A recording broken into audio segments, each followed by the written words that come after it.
McLean versus Arkansas. The philosophy of science is important because one of the pinnacle issues is about demarcation. That is, what exactly is science in the first place?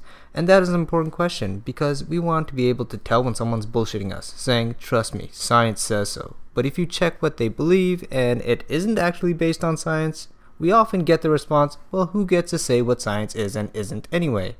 Well, philosophers of science, yes, that's our job, the problem of demarcation. But issues with philosophy do, in fact, affect society. In 1981, a lawsuit was filed in the U.S., the Eastern District of Arkansas, where the court of a government had to venture where philosophers actually do battle, putting the responsibility of saying down clearly what is and therefore what isn't science. The job fell on to Judge William Overton. Wait, why are we doing this? It was an early court case where the government representative had to state what the government will say what science counts as because of the succession of creationists being able to push the idea of balance with alternative sciences, a sneaky way to teach intelligent design in science class. They called it the Balanced Treatment for Creation Science and Evolution Science Act. Wait, what is creation? It's the idea that God fashions life on earth as it is, typically by biblical means, and probably the most sciencey version of creation is intelligent design. Does that sound like religion? Does that mean if we allow for balance with so-called alternative science, we might get religion? Yes. The answer is yes. And if we can present religion as science, they can teach your kids Christian religious beliefs in science class.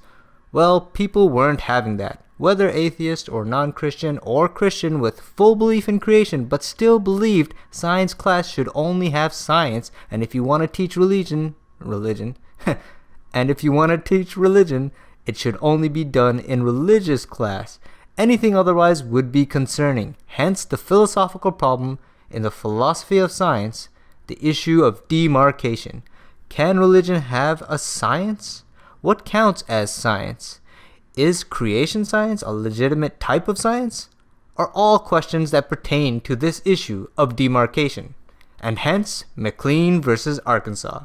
Judge William Overton, with input from philosophers of science, made a definition of what science is and judged that creation science isn't science, and that the Balanced Treatment for Creation Science and Evolution Science Act is unconstitutional, and therefore religion, even religious science, can't be taught in science class, once and for all. Well, actually, it only held jurisdiction in the Eastern District of Arkansas, but it was very important historical post for an early and impactful case that led to similar decisions later, not in small part because of a sort of crusade, I guess one could ironically say, that Judge Overton took to keep creation science out of science class after this case. Thank you, Judge Overton. It is thanks in part to you that children in the Western world aren't being duped into thinking Christian science is just another kind of science, and so my Buddhist children need not even learn about Christian theological dispositions while in science class.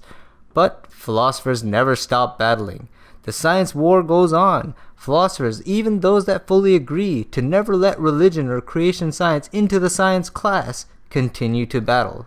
On today's battle, Larry Lawton versus Michael Roos.